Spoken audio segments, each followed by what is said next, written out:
بسم الله الرحمن الرحيم نحمده ونصلي على رسوله الكريم أما بعد وقال النبي صلى الله عليه وسلم قل الحق وإن كان مرا.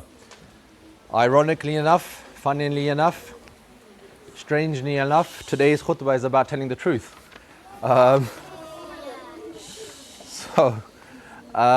Okay. The Prophet ﷺ has stated in the hadith that I just quoted, speak the truth even if it's bitter. Even if it's bitter. So, this is the guidance of Rasulullah, but look at the comparison he makes, that speaking the truth is not easy. It's not going to be sweet. It's not going to be pleasant. And some scholars have mentioned, why did the Prophet mention bitter? Because it leaves a bad taste even afterwards. Meaning, some scholars have stated that sometimes when you tell the truth, you know what? You might get in trouble. You own up to your mistakes, you might get in trouble. You own up to your mistakes, you admit the truth, and you might feel the consequences. And if you didn't tell the truth, you might have got away with it. But the Prophet is saying, tell the truth no matter what. And there are reasons why. The first thing you need to understand is, why do you lie? In any situation, you need to understand that you are lying, but you need to understand the reasons why you lie, so you can change those. Number one, people lie because they're scared of what other people are thinking, or what they think of them, or what they might do. That's why you lie, because you don't want other people to think bad of you, or you want other people to think good of you, so you lie. Sometimes you lie to keep yourself away from bad, and sometimes you lie to portray something better than what it is. It says in a hadith, the Prophet said that when a person speaks the truth, the smell that comes from the believer's mouth is so fragrant that the angels keep company with that person. And the more you speak the truth, you have the company of the angels. And when a lie comes from that mouth of a believer, the stench and the bad breath is so disruptive to the angels that the angels run away.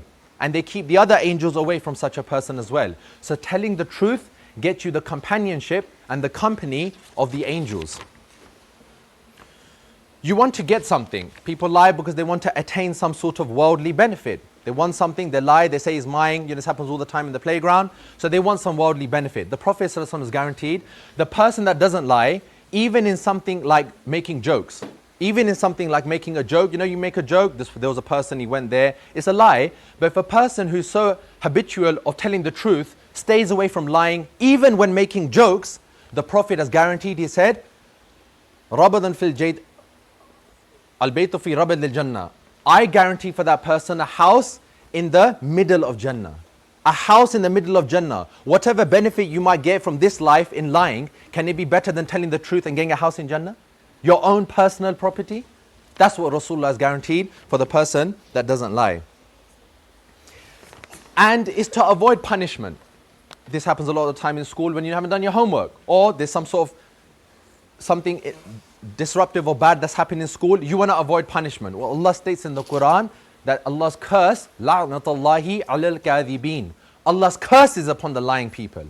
Allah curses the liars. Allah doesn't like lying because you're trying to hide. But can you hide your lie from Allah? Can you deceive Allah? So yeah, the teacher might be fooled. Yes, others might be fooled, but you can't fool Allah. So telling the truth even when it's bitter, even if you think you're not going to get anything from it. There was a king, and he decided he was getting old, and he said, I will now do a test to see who will get my kingdom. I will hand over my kingship to the person that achieves this task. And so he gave lots of seeds, and he says, anyone that wants to take a seed, and when you take the seed, grow it, and whoever brings back the largest, most beautiful, most attractive flower or plant, I will hand over my kingdom to that person.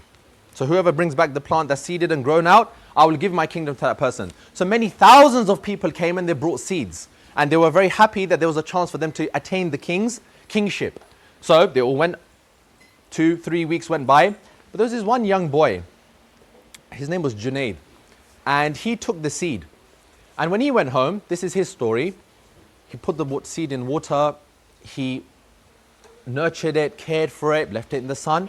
But the seed just wouldn't grow. It just wouldn't grow. And he tried everything. Soil, fertilizer, and he tried food to nourish the roots, but nothing would happen. The seed just wouldn't sprout. So 2 or 3 weeks went by, and then he was with his mother, and he goes, well, the mother was like, look, it hasn't grown, but take the seed back to the king and just explain the situation. Let's, it's better to be honest than to lie, and just take it back. So he went back to the king. But when he went back to the king's court and the king gathered, he saw that every other seed had grown. Every other seed had grown, and there were beautiful, luxurious plants and flowers that were growing out of all of the pots. But he was by himself out of all of the people that didn't have anything. So all of the people put their pots down, and then he left his seed in a little pot. That was the only one. It looked like the sore finger, the sore thumb. Out of everyone, his was the only one. So the king inspected all of the seeds, and he saw all of the plants. Then he noticed this boy's, Junaid's, in the corner, and he went to that. He goes, whose pot is this? So the young boy is there with his mother. He's put his hand there. He goes, oh, Ya Amir, oh leader, this is mine. So he looks at the boy and he goes, your seed doesn't grow. Why? He goes, well, I tried everything, but it just wouldn't grow. He goes, okay. He made an announcement. This young boy, Junaid, he's the next king. I'm giving him my kingship. Everyone was horrified and shocked. And then they asked the king, why? Why has this boy hasn't got anything? The king said, I boiled all of the seeds and none of them would grow. All of you lied to get the kingship. He's the only one that was honest. All of you lied. Your seeds are not your seeds. You brought them from somewhere else and you wanted to win. He's the only one that told the truth. His was the only seed that didn't grow, that wasn't supposed to grow, and he didn't grow it. That's why I've made him the king. And he took over. And he was the one that was made king. So sometimes the benefits of telling the truth might not be immediately obvious. And they might not be readily, you might not be able to readily see the benefits of telling the truth. But there will be a benefit. Even if there's no worldly benefit, Rasulullah has guaranteed houses in Jannah. Allah mentions in one verse in the Quran that those that are with the greatest people, they are min al-nabiyyin, was-siddiqeen, was-shuhada, was-salihin. Allah mentions 4 groups of people that will be amongst each other and you'll be raised with them. The prophets, nabiyyin, shuhada, the people that have fought and passed away in the path of Allah, they will be raised with the prophets. Salihin, the good pious people who really believe in Allah. Was-siddiqeen, the truthful people. Some scholars have mentioned this means people that are consistently in the habit of always telling the truth and they never lie. The Quran is guaranteeing that you will be with the prophets of Allah on the day of judgment. And one last narration. Every day it mentions in the hadith, every single day, when you get up, Allah has given your body and different limbs the ability to speak to one another. You can't understand their language, but they speak to one another. Every morning when you get up, all of the limbs of the body, they speak to the tongue. And they say to the lisan and the tongue, be careful. Your arms, your legs, all the other parts of your body, ears, head, they say to the tongue, be careful. Be careful. Because your affair is related to us. Meaning that if the tongue is truthful, then the body benefits in Jannah. But if the tongue is lying, sinful, then the body gets punished. So the limbs beg the tongue that please be careful because our affair is linked with you. Make a habit of telling the truth. Even if you don't get rewarded, even if you don't necessarily get acknowledged, make a habit. Now, what are some practical ways that we can inculcate the habit of telling the truth? Well, number one, when you are to tell the truth to someone and it could get you in trouble, explain to that person that, look, I could lie and I could say this, but I'm going to be truthful and I'm going to say the truth. When you explain it like that, then the person that you are trying to explain the truth to, hopefully it will soften their heart. It will make them more lenient. It will make them more tolerant towards you and the fact that you're telling the truth when you could have easily lied and got away with it. So explain to the person that you're telling the truth why you are telling the truth to them. Number two, good company. Guys, this is so important. You have to keep good company. Bad friends, they inspire you to evil traits. And lying most of the time comes from friends. Don't tell Mr. Mas, otherwise we're finished.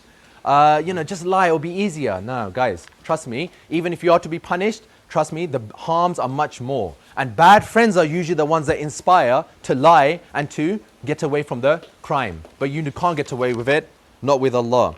And lastly, guys, this is fundamentally where it comes down to. Allah is watching you. All of these things that you learn about in Islamic studies and our lessons is for that reason, that you have to have this fear and recognition that Allah is watching. And if you really, really believe that Allah is watching, then you don't need anyone to praise you for anything good because your reward is with Allah, and you don't need to fear anyone because ultimate punishment is with Allah as well. Subhanallah wa bihamdi, subhanakallah wa bihamdik, nashhadu an la ilaha illa anta nastaghfiruka wa natubu ilayk.